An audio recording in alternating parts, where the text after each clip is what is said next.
Yes. Namaskaram. Welcome to this conversation between Anuradha Goyal and Bindu Tandon. That's me.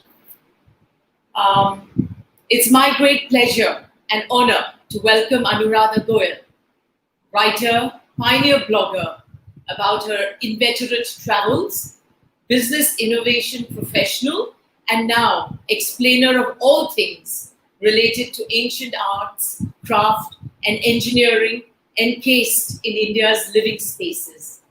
We're going to talk about her very successful book, Lotus in the Stone, Sacred Journeys in Eternal India. This has been published by Garuda Prakashan in 2020, of which I must say, when I picked up the book to read, that I was moved to tears by feelings that stepped out of the pages, where I'd been expecting old sacred stones, but it's full of feelings. Welcome, Namaskaram, Anuradha. Namaste, Binduji. Thank you for that lovely introduction. And, we've been interacting on Twitter since when you were reading the book, when you were reading Lotus in the Stone, we've interacted on Twitter. And then I came to know that your book of beauty, of beasts and beauty, I always read it as beauty and beasts somehow, has come. And I had the pleasure of reading it, to meet you as the author. And then I read the back cover of the book and I discovered what an incredible career you've had as a media person, as a publisher, and now as an author. So I'm delighted to speak to you about both our books and hopefully at the intersection at which they meet. So Yes. you want, yes, all yours. Okay. So Lotus is, you're now a senior author. Lotus is your third book, and I'm told you've already written a fourth one. But Yes. please tell us about the challenges in publishing it or the first book. This in particular. Do share your publishing story with viewers because some no doubt had a couple of books up their sleeves. Binduji, I have a unique destiny, where people struggle a lot. I don't struggle at all, and vice versa. So I don't have a publishing sob story. My first book was published by Penguin Random House, and I started writing the book after I signed the contract. This book also was picked up by Garuda. In fact, in my acknowledgements, I have written that I got a very beautiful email from Sankrant Sanuji about picking up this book, which is almost frame worthy. I can't share that without his permission, but it's really it's like a dream phrase that an author can hear from a publisher. The other book I have published is also self-published, and the fourth one, which is Ayodhya Mahatme, was a commissioned work by Ayodhya Research Institute. So it has been published by them. So I've had a lovely journey with international publishers, Indian publishers, self-publishing, and commissioned publishing. And I must say, I have been really, really blessed not to have any sob stories with publishers. But having said that, I also run a huge book reviews blog, which is India's biggest single author book reviews blog. I'm in Limca Book of Records for that. So because of that, I'm connected to the publishing world with almost all publishers, definitely in India and also outside India. So I do understand the publishing as a market. So when I approach a publisher, I think I have an advantage because I read a lot and I interact with the publishing world a lot, and I interact with a lot of authors. I also mentor a few authors in helping them shape up their books. I do a lot of manuscript reviews for authors before they send their manuscripts to the publishers. So with all that, I'm sure that helps me approaching the publishers in a right manner. So somewhere that would have played a role. But with my first book, I was definitely extremely fortunate to have cracked it at the first go. I didn't even approach a second publisher. The same with this book. I didn't really approach any other publisher. I was talking to Sankamji, and it just happened. And hopefully this will continue. Hopefully. So, so I don't have a story, but I can definitely share a couple of tips. You know, every author thinks that their book is the best book. You know, it's the best book ever written, and the whole world must read their book. While we know that every book has an audience and every book has a range of publishers who can take that book. So do that research and also understand that publishing is a business. So your book should have the sellability so that the publishers can make money out of it. For them, it's business primarily. So help them understand who's the audience for your book and how are you going to promote the book, or if you have a following which is bound to pick up the book or can be expected to pick up the book. So those are some of the tips that you can keep in mind while approaching. Having said that, cracking publishers for your first book is always a bigger challenge. Correct. So Right. those are What about wonderful your tips. journey? What about your journey? How did you find? I mean, I know you've written it in the acknowledgements, but how did you reach Garuda, and how did or Rati Publications, the imprint? How did you land up with them? Right. So my story is pretty short and sweet. To begin with, when I wrote a novel years back, which still lies unpublished, which should now at some point be published, I met with a whole lot of rejection slips or with deadly silence. And I must Mhm. say, like in love, a Mhm. no is much better than silence. Yes, So, yes, yes, yes. So then I decided not to be despondent. Instead, I wrote stories instead of Mhm. the book. I put the book aside, and Mhm. one day I must say I bumped into a flying eagle, Mhm. Garuda Prakashan, Okay. and voila, my dreams had wings, and this little Mm. anthology called Of Beasts and Beauty took Right, flight. right, It's a story again of some amount of serendipity. Some things happen, and you're absolutely right. You've got to study the market. You have to be persistent. You have to also have a product that you believe in, because how on right, earth will you push something that right, you know yourself? So it's got to be right. You've got to polish it. That's right, my right. story. Right. So, coming back to your book, I see your stories as very slice of life stories of people who are in within us, around us, but yet at the same time, a part of them which is not always out there. It's something that's hidden, something that's veiled, something that most of us would not know, or even those people would, kind of shut it up uh, uh, behind some bolts, I would say. So, how did you come out with these stories? So the subjects, as you know, of each of the Mhm. stories are totally diverse. The Mhm. titles are as diverse as The Longest Night, Mhm. Beasts, Munimji, Requiem for Dr. Moitra, Hamela Ahe, He's Dead, I Fell in Love with a Trippy Gypsy. These are just 4 or 5. So there is actually no subject which is the same. At the same time, um, while I was writing, and to take some credit from Sadat Manto, the great Sadat Manto, he said that a writer picks up a pen Mhm. when he's in pain, when there is pain.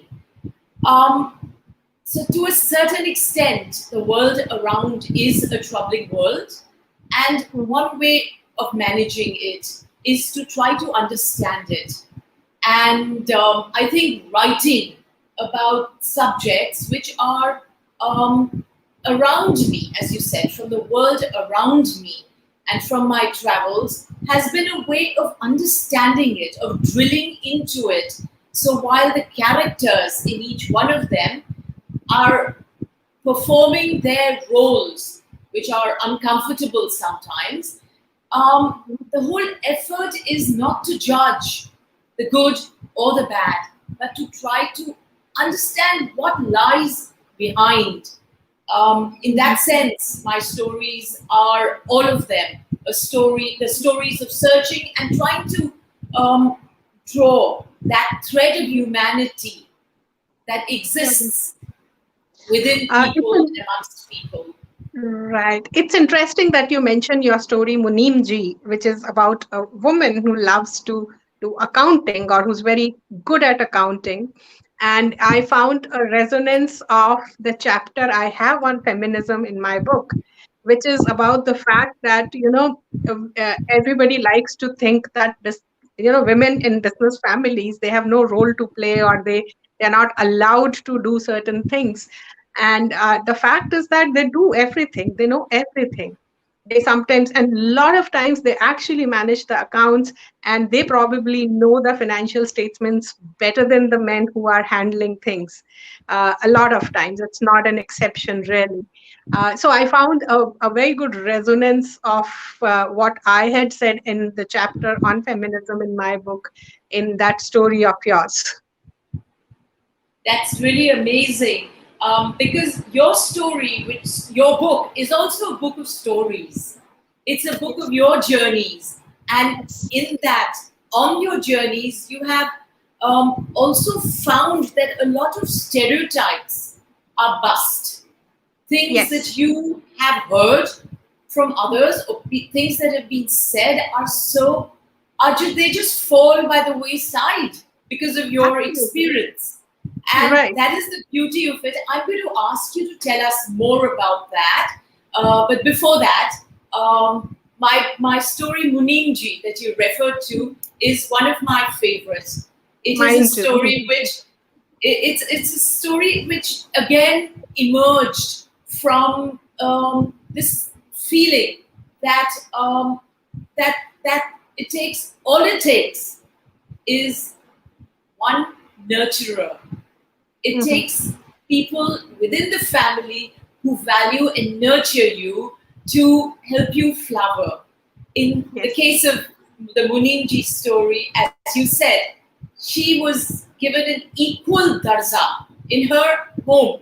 Her father treated her as one of the boys, and when she got married, even though it was a different kind of family, her father in law showed her the same recognition, which is the recognition of the human, no genders there. So I'm I so happy also, that it yes, resonated. I also feel, Binduji, a lot of times we go by what media tells us. We don't really look at people around us and validate those notions. And I'll give you an example. I was recently speaking at a women's event, at a young women's event, where there were a lot of college students, women college students, and they posed a very strange question to me. They said, you have traveled around. Tell us, how do girls in Haryana and UP live? They are not allowed to step out of the home. And I was like, Oh, who told you that? I was like, who told you that? He said, it's all over. You nobody has to tell us. Everybody knows that women in Punjab and Haryana and UP cannot step out of their houses. I said, number one, you're talking to somebody who grew up in Chandigarh. Okay. And then I gave them some examples from the popular names, but I said, it's not important that these 10 names are there. What is important is there are enough women on the Facebook, on social media. Ask them if it is true. I mean, I can tell you it's not true, it's absolutely rubbish. But you have to go out and test it out. The world, I mean, as a traveler, I can tell you the world is far more beautiful. People are far more beautiful than the written word tells us. And again, like that you is said, the so pain beautiful. gets and pain gets written a lot. The joy doesn't get written as much. The positive stories don't get written as much. The Anand doesn't get written as much. Once you are in Anand, you're just in Anand. You don't share. I mean, you don't want to put it out. But the pain leaves you lonely. So that gets shared on the paper and it gets propagated. So I hope a lot more people write positive stories. Having said that, a lot of people have been telling me, a lot of people who I don't know at all have been telling me they've cried reading my book. Uh, and I always say it's a happy book. There is not a single sob story in this book. Why are you crying? But they cried out of joy of discovering something that was around them, inside them, but something that they were completely unaware of. And now those are the tears I really appreciate. So that was my experience as well. When the feelings made of which are contained in the stone of your book's title, it was those feelings that came across, and then they melted something in me. Um, as far as your chapter, Devi and the Roots of Feminism, is concerned, it's an exciting chapter in which you have traveled the length and breadth of this country and found the Shakti Pitas, you have found bleeding goddesses, you have found. Nobody talks about this in the urban areas. I'm sure in the more rural areas or in the semi-urban areas, these are truths that are known to people. But urban areas, cities particularly, we are fixated on a false feminism, which is not of our discovery. It's coming to us from elsewhere. Um, as you write of Ahilyabai Holkar and her reconstruction of the Kashi Vishwanath temple in Kashi, I wonder, have you visited Kashi Vishwanath Dham, the current large area that is being developed? It's I'm told, got some exquisite temples which are being revealed from the past. Please speak to us about that. Yes. So the last I visited Kashi was in November of 2019, when a lot of that area had been cleared and a lot of those temples have come out, but there was a lot of rubble all around. So I did walk around that area and see, but I have not seen it in a cleaned state. I have lived in Kashi as a kid. I think I did my second standard there. My Tauji was a professor in BHU, and I stayed with them for a year as a kid. Uh, After that, I have visited it very often in last 10 years or so. It's something that pulls you. Kashi is something that pulls you. It's like the epicenter of the Indic consciousness, if I can say. And it's a place which has a very vibrant energy. It is deeply devotional, as well at the same time it's very bohemian. It's very fakkad. uh, it's very fuckered, it's very fuckered, uh, but it has its own charm. And I also see the fact that it has been receiving visitors from around the world since time immemorial. Even in 10th century, if people visited India, travelers visited India, they would have visited Kashi. So Kashi is used to seeing the world coming to it. So people are very adept at. So unlike rest of India, they don't get excited about either a white skin or a black skin or a white. They just absorb everybody because they're so used to seeing everybody. They're so used to every kind of saint and sinner visiting Banaras. So it's a fascinating city. I think the most written about city in India, and but still there is so much more that you can write about it. I see that you have it in one of your stories, a love story, a very passionate love story. So tell us about how did you uh, what led you to write that story? So the story you're talking about is called I Fell in Love with a Trippy Gypsy. And it just happens to be set in Kashi. I when I visited Kashi many years back, I found the ghats, I found the boats, I found the waters of the Ganga, and even the not so clean Manikarnika ghats. I found them utterly fascinating. And I realized that I had spent all my life before that avoiding going to Kashi. I had been told repeatedly by people, go, then somebody else would say, don't go, it's dirty. you will be disgusted. I come from a relatively agnostic background, so for me, Kashi had no meaning. But when I did go there with my guru bhais, who I'd acquired, let's say, over the last few years, I saw the magic that you talk about. And it was a desire to reconcile the two positions, the one that I'd held as a professional, as somebody who was a person of the world, who didn't think that there was anything worth in this bum bum bole city, Kashi, only guy, and Gobar, etc. It was an effort to reconcile that person with the person that has slowly emerged from understanding that the heart of my faith has a huge, is hugely maintained and kept intact in that city in spite of all the plunder, in spite of everything that's happened to it.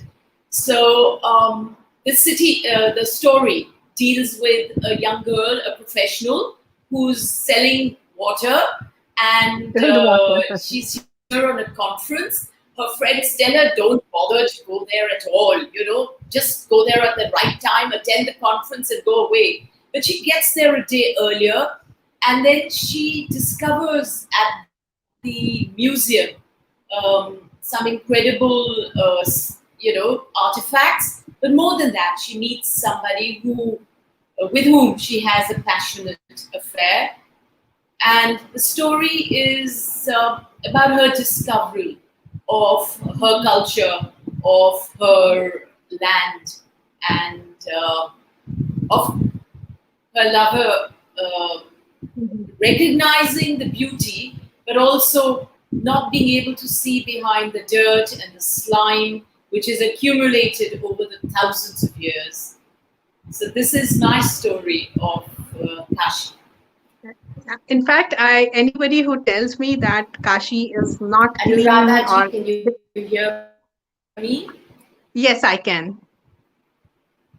Can you hear me? There seems to be a disturbance.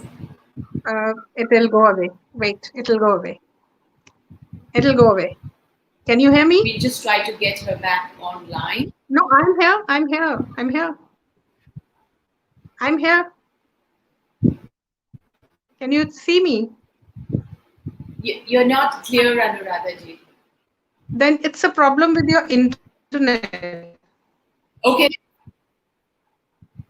I see. All right, fine. Let's hear you then. What are you saying? Yes?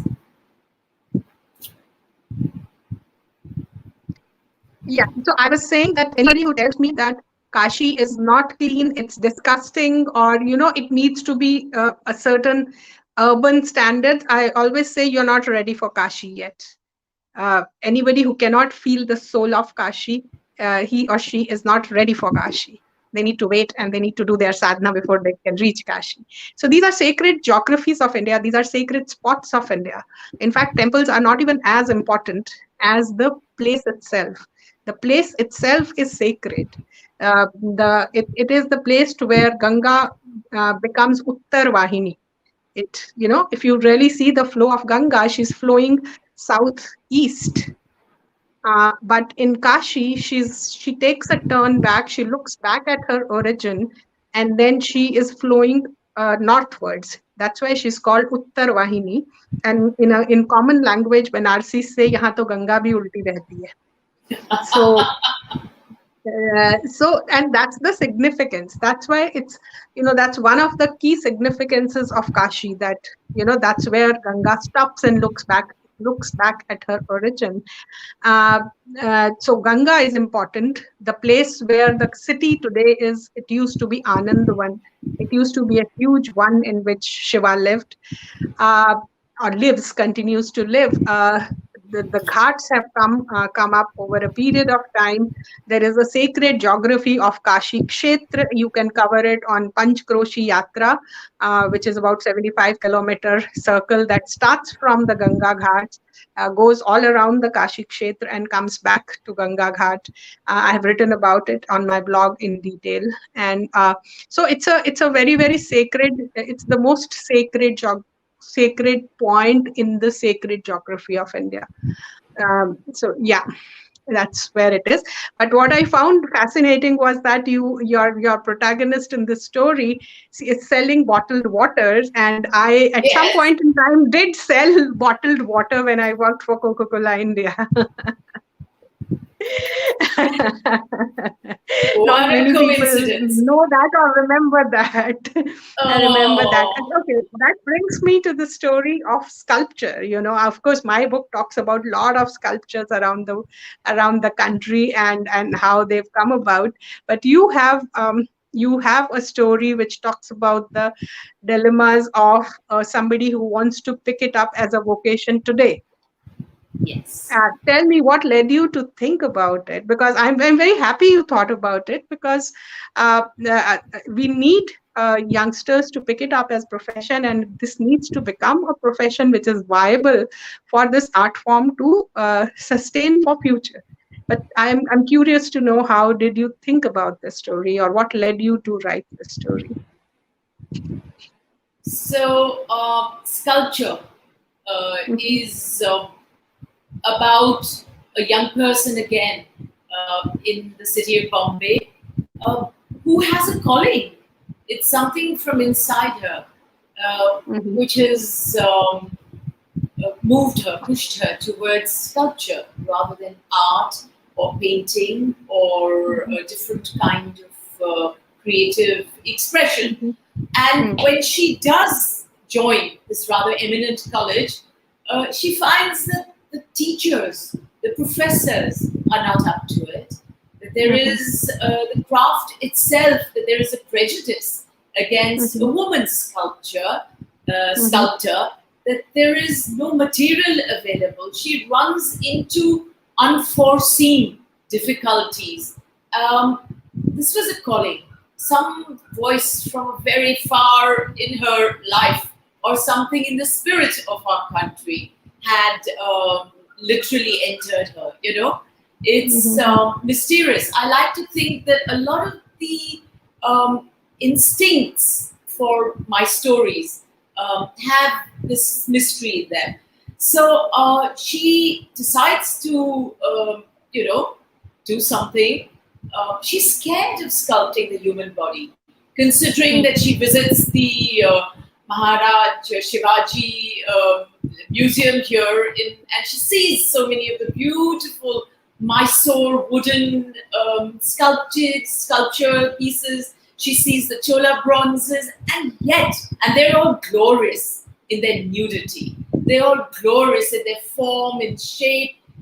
She wants to sculpt, but she's scared of sculpting a human form. Um, she It's finds the like courage. stepping into the shoes of the creator, of God. Wow. Yes, that's beautifully put. That's true. So she somewhere is scared. She's not just hesitating. But So I finally, don't want you to, Binduti, I'm going to stop you. I don't want you. It's a beautiful story. I don't want you to reveal the story. I no, only no, want no, to no, know, no, no, why no, no, did I you won't. think I won't. of Yes. I want to know, why did Uh, you think of sculpture?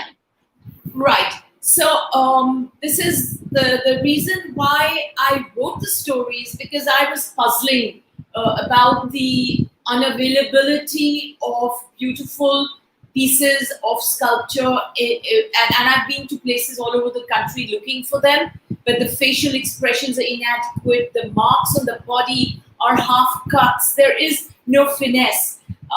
I know that our heritage is just glorious. I think it was an effort in that direction. No, it brings the focus back, and I hope some people would pick it up. But yes, most artists flourish when there is an environment which appreciates their art. There has to be Yes. an appreciation of that finesse. How many people do you think have that appreciation? I had this very strange encounter with young photography students. I think I was in Bhopal in a museum again, and there were these young 18-year-old photography students trying to click pictures of the sculptures and the stones, the huge stone sculptures. And I asked them, I said, do you know who are you clicking? And to my shock, they could not distinguish between a Vishnu and a Shiva statue. That is the level of ignorance that our youth has. And how, I mean, you need to understand those forms and iconography and the meaning of each of the things that our deities carry to be able to carve out that finesse. So, our artisans who carved out those Chola bronzes, they were not just good at sculpting, they understood the whole cosmology of that form that they were creating. So, till we understand that, the sculptures are not going to happen. They will remain mechanical. We may computerize, and I mean, if you really look at some of the new temples that they're building, the Yes. stone sculpting has been mechanized, so it's all done by the computer. So they just feed in the design, and the machine goes and cuts it in that form. It's perfect. I mean, it's picture perfect, but you can see there is no life there. You compare it to the one which are hand carved, you can clearly see the difference between the life force. There is no life force in the mechanical one. So is it doomed then? Is this No, particular skill, these are this art, cycles. is it No. doomed? No, I don't like to think that way because I think everything is cyclic. Everything goes up and comes back. We see fashion cycles, we see creation cycles, we see the cycles of nations going up and down. So it's a cyclic thing. They will come back, maybe in a different form and shape, but they will come back. Okay, so that brings me to your chapter, which is on engineering, heritage and engineering, which I loved that chapter because you can imagine, it's speaking um, the of the great knowledge, of the great which was inherent, which was not, and which was passed on from in the guilds that were there. We're talking not of 200 years ago. We're talking of 1,000, maybe 1,500, and definitely earlier. But we're talking about 1,500 years ago. There was so much knowledge, and you've actually spent a couple of days in Sri Lanka, you said, in a Sthapati with the sculptors, and your chapter, which says heritage through the lens of engineering, is absolutely fascinating. And you say that temples must be built in accordance with the yantra. Right. The one that deviate from the yantra bear no fruit or do not work properly. Would you share briefly this knowledge rules, the So, shastras that so I refer to have. it? Mhm. So I have not read Shelp Shastras, but I have been blessed enough to spend time with this Sthapatis. I have actually interviewed them on temple maintenance, and there's a video on my YouTube channel that talks about how to maintain temples, and it is so detailed that you just wonder that our ancestors had thought about every possible situation, every possible damage or renovation activity that a temple would require, and they have laid down rules and formulas for how to do them and when to do them. But and the same thing for building temples. In fact, I remember, I don't remember the exact verse, but when I was talking to Sthapati Selvanathan ji, he said that there is a term called man is a word which means honor, as well as it means measure. So iska मान kitna hai, it can also be a measure either in meters or uh, kilograms or something. The measure is also मान. So he said मान has to be exact. अगर मान घट गया, if it falls short of the required measurement, तो बनाने वाले का और जिस पेट्रन का, दोनों का मान घट जाता है. और अगर मान बढ़ गया तो वो बिल्डिंग खराब हो जाती है. So there is such a beautiful verse कि मान वर्धते, तो ये हो, मान बढ़ जाए तो ये होता है, घट जाए तो इसलिए the man has to be precise. So Shilp Shastras, I have not really read. There is too much to be read. But what I want to tell the lay person, when you go and visit the temple, you marvel at the beauty, you marvel at the grandeur, the scale. But you have to imagine when you look at the Brihadeshwara temple that was built more than 1,000 years ago, uh, and it is still standing. It has suffered all kinds of natural things, rain, sun, cyclones, uh, all kinds of uh, normal things, normal wear and tear. It has been taken over by the British, used as a garrison, all kinds of damages, attacks, and it's still standing so tall and beautiful. It has to be an engineering marvel. Today we create a building, it falls apart in 10 years. The best of our buildings, they fall apart in 100 years, 150 years. And this has been standing tall without any kind of support. In fact, if you look at the temples of Khajuraho, they were covered with all the wild things. Then they were rediscovered till they were rediscovered couple of 100 years back, and they still stand so tall and so beautiful, so majestic. So we when you look at the Kailash cave in Ellora, it is, I mean, it's beautiful, it's mesmerizing and all that, but it's an engineering marvel to carve out a temple top down from a single piece of rock. Where else will you find it in the world? I mean, if I have to say, tell me one biggest engineering, man-made engineering marvel in the world. I don't think there is anything that comes even close to Kailashnath temple in Ellora. And it's It hard is. granite. I remember a few years back I visited Petra in Jordan, and it's beautiful. It's pink city. It's beautiful. It is again a cave city. But when I look at the sculptures, in soft sandstone, it is nothing compared to a simple cave a simplest cave in these hard granite rock cave systems. So we must understand that we had all the knowledge. We knew exactly how much rock to scoop out to create a marvel like this. And since it's a single stone marvel, one mistake and you've kind of undone the whole effort. And people have not been able to find too many mistakes, or we don't even have the intelligence to find mistakes. So and this is all our, and bigger than temples is our water management system. If you look at the way we managed waters, city like Ayodhya, it's on the banks of a perennial river, Saryu, which always has, even today, it's a perennial river. It's not like Yamuna, which has kind of dried up. On the banks, I mean, closer to the banks, there are 70 or 80 water bodies listed in Skanda Puran, and most of them can still be traced in some form and shape for water. So our water management system, there's a beautiful water management system that I mentioned in the book at Prayag, at Mandu, in Rajasthan. You know, all these water management systems were brilliant. They were simple. They used local technologies, simple skills to clean water, to store water, to ensure there is water table replenishment, everything. We've just forgotten this. And our relationship with water is completely broken. We don't even know what water are we drinking, where is it coming from? And coming back to bottled water, we don't even know where it is coming from.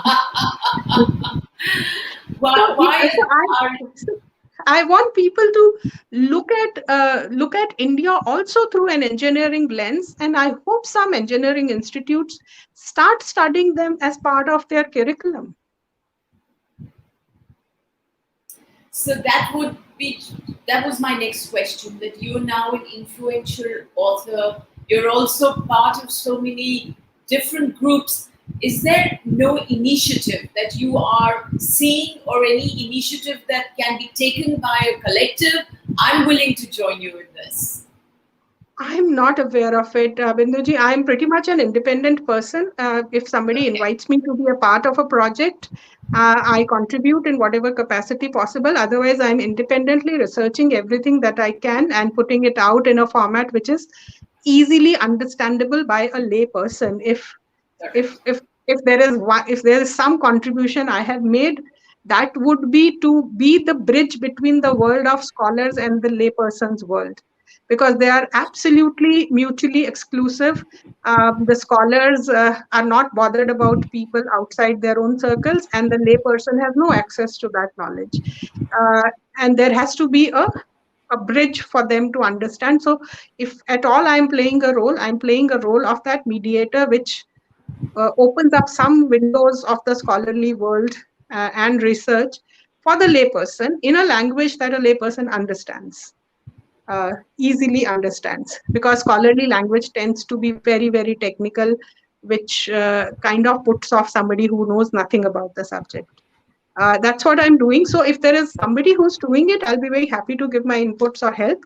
But I'm not a part of any official project except a Global Encyclopedia of Ramayana project. Apart from that, I am not really part of any other project, so to say. So we will hope and pray that all this information is at least collated, translated, put into a library, because these are basic things you need before you can move further. You know, the study comes later. So Right. we have to leave it to to our great country's leaders, and or to private trusts who work in it, or universities. You Universities, know, I would say, because they are there for that purpose. That's their purpose, right, and that they right. are also run. I mean, and since universities are by government, most of our universities are government universities. So government also has to route it through universities, and that's where a lot of research has to happen. I do see something happening in IIT Gandhinagar. I think something is coming up in IIT Kharagpur, but I have not really seen any action per se as of. I mean, I am not aware of it. It's possible it's happening somewhere that I'm not aware Right. My next question was around the same chapter, because you mentioned something very interesting, that what is mentioned in the Shilp Shastras is that there are four kinds of maintenance routines prescribed for temples, and of that, the fourth one, which of. is cleansing the temples, is one of the four routines. And you sadly write the cleansing routine has been deliberately desecrated. That is so sad, and it's evident. Please talk about this. Okay, so no, it's not that deliberately desecrated. So there are four types of renovations mentioned. First is the regular renovation, which should be done every 12 years, which is like a regular maintenance of your home. You know, it may need a small repair here and there and whitewash here and there. The second one is when you are expanding the temple. So there are norms that you need to follow when you are expanding. The third one is then when you have to do major repairs because of any disaster that has fallen, which could be man-made or natural. You know, temples can also get destroyed due to natural disasters as well as man-made disasters.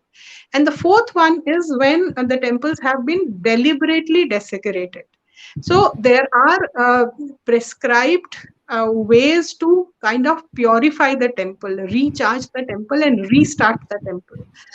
Those are laid down. Like I said, there is a video of this on my YouTube, on In Details YouTube channel, and you can see the Sthapati herself talking about uh, this complete routine. So the idea to put it in the book was to tell you that this information, this knowledge is available with us. Let's use it. Okay. Let's use it, Fair enough. because I don't think many people are, even the temple trusts. I don't think many of them, at least in North India or north of South India, are aware of the fact that every 12 years you have to do a Kumbhabhishek. You have to do the regular maintenance, recharge the energy of the temple. So it is not just the maintenance, it is also recharging the energy. In fact, she very beautifully talks about how the energy, if you don't recharge it, it moves from Garbhagriha to the mandapa. From mandapa, it moves to the temple tree. And if you don't recharge it, then it will be lost forever. So it will be like a barren land. Then you can have a temple structure, but without its energy, without its shakti. Oh, that's so interesting.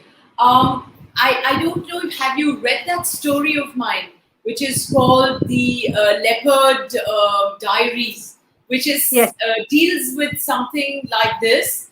right. It is set in Rajasthan, Yes, and there is a temple there, which is also the home of leopards, where yes, leopards and the priests are living at peace with each other. They don't, and but the temple itself is something which was supposed to be a Swayambho temple, a temple that just came up. What is this business of Swayambho? Would you be able to explain it to us? so Swayambhu is simply means something that manifests itself. That's not man-made. So most cave temples, unless they are cave temples like Ajanta and Ellora, which have been excavated, where they have scooped out the stone to create a cave, there are so they are man-made caves. But if you go on mountain tops, there are natural caves which have been used by a lot of saints to meditate. The lot of, especially in Himalayas, they call them kandaras. So they live. The lot of saints and the sadhu fraternity lives there, meditates there, and over a period of time they become temples. And in the process, sometimes they install a Shivalinga or a Murti, but most of the times they don't install anything, but they just stay there, so their energy stays there. And all of these people live pretty much in sync with the nature. And this reminds me of an incident from my childhood. I was very young. I was probably 4 years, 5 years old, and my father was posted in an area called Naushera in Kashmir, which is Punch Rajouri area, which is absolutely at the border of Pakistan and India. And we used to, like, on a weekend, we used to go into these jungles, and I've actually seen a tiger inside a cave there. Wow. And this tiger used to simply live there. He never bothered anybody. He never killed anybody.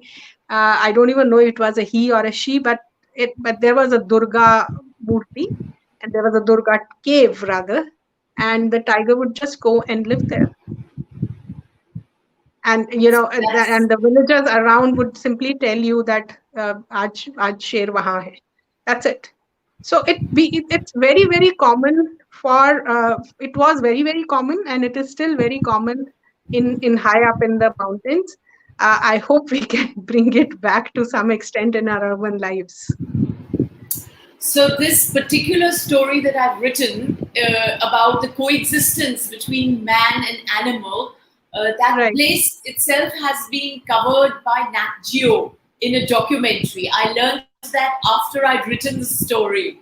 And right, so it was as if the energy of the place was drawing me, and the energy was drawing National Geographic to observe the same phenomenon. And I think right, that's true of many other places. For instance, right, Bali, that you traveled to, and where right. you mentioned such a beautiful story about a lady who wanted to go to the Ganga, and there you were. Yes, I mean, that story has really touched a lot of chords with my readers about this girl. But when I came back, I told this story to somebody in my Ramayan project team, somebody who's very, very senior. Unfortunately, we lost him to COVID last month. But uh, Dr. YP Singh, and I was telling him about this story of mine. And he regularly invited the group Ramayana performers from Bali to perform in Ayodhya. And he said, people, the biggest incentive I give to these artists who are coming from Bali is to take them to Ganga. He said, I let them perform, and once their performance is done, I either send them to Kashi or Haridwar. And he said the joy on their face is like a lifetime achievement.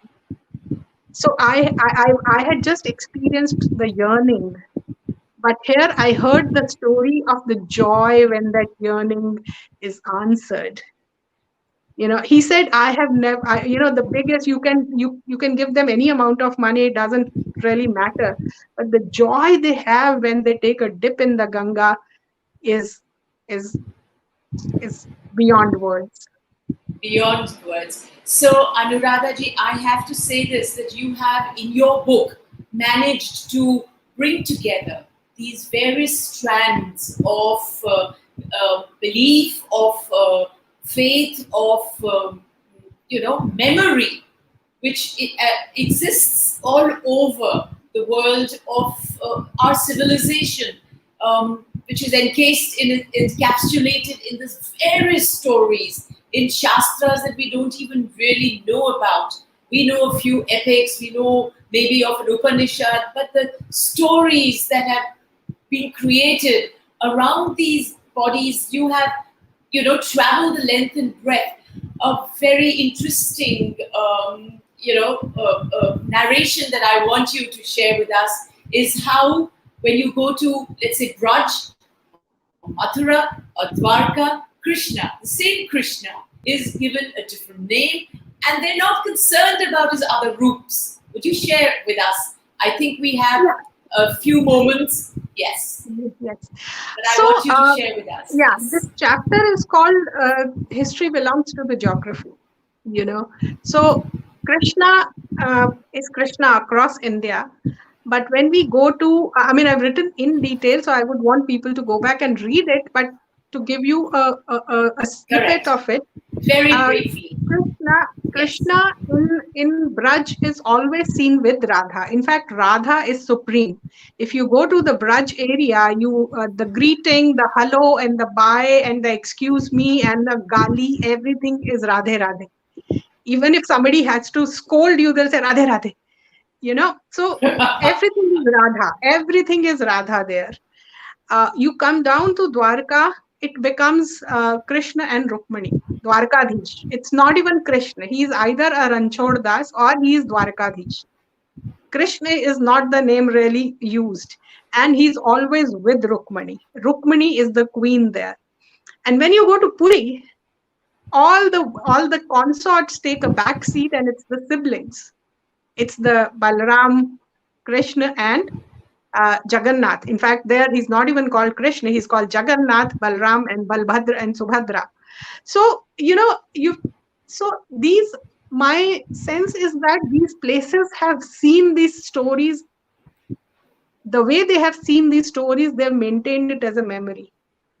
So people in Dwarka Yes. have not really bothered about what Krishna did when he was in Braj. They know. It's not that they don't know, but they're not bothered. For them, he's Dwarkadhish and Rukmini is the Patarani. In Braj, people are not bothered about what he did after he left Braj. He left Braj when he was a teenager, but they're not bothered.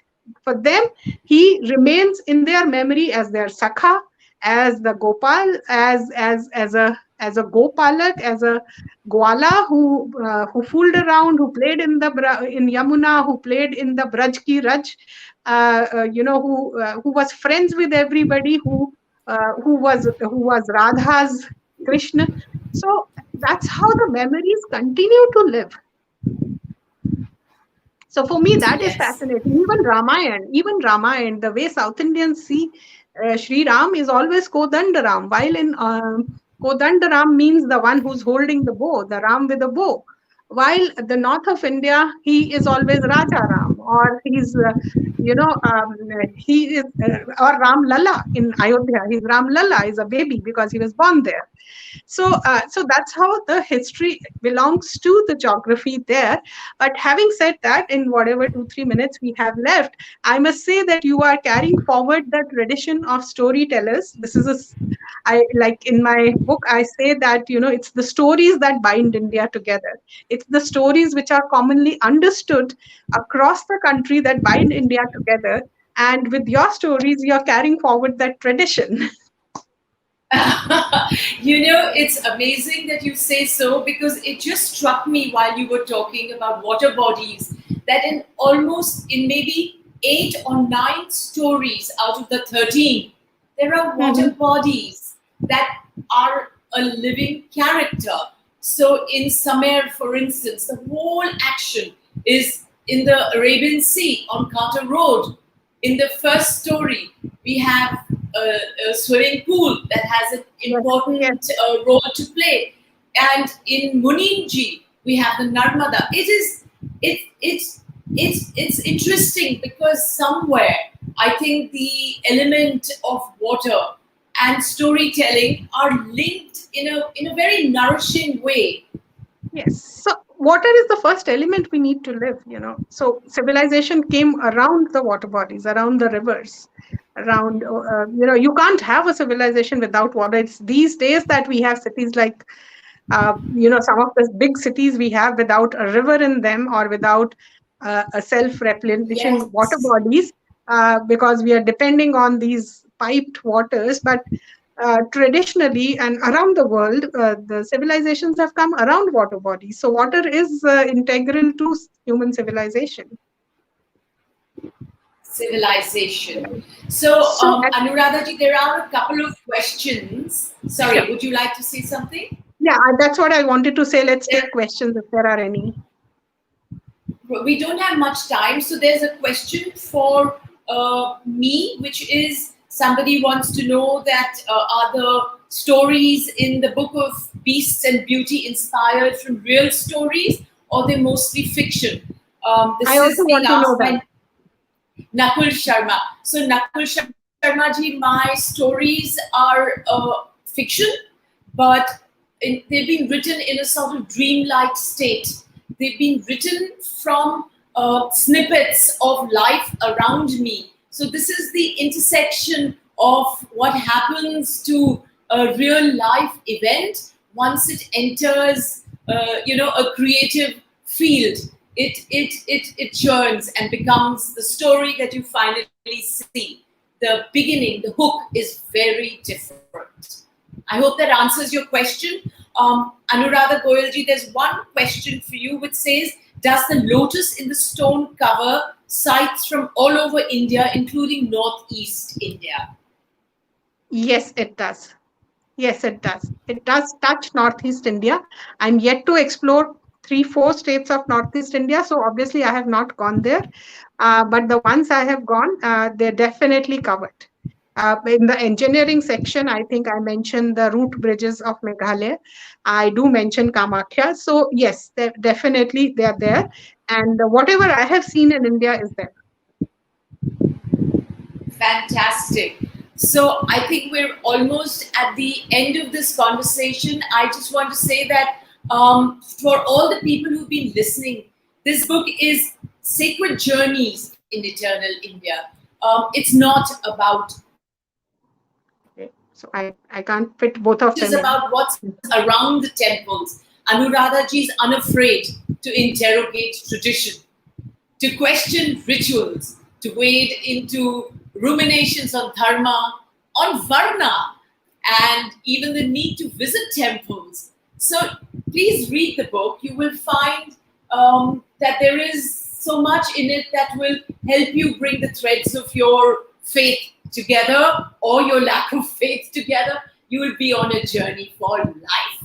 Thank you, Anuradha ji.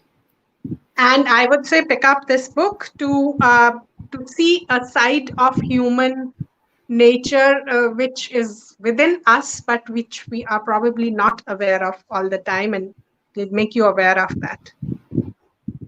Right. Great. Thank you. Great talking to you, Binduji, as always, and look forward to another conversation sometime, somewhere. Namaste. Namaskaram. It's been wonderful. Thank you so much to Garuda Prakashan as well for hosting us. Yes. And do pick up both our books, all of you.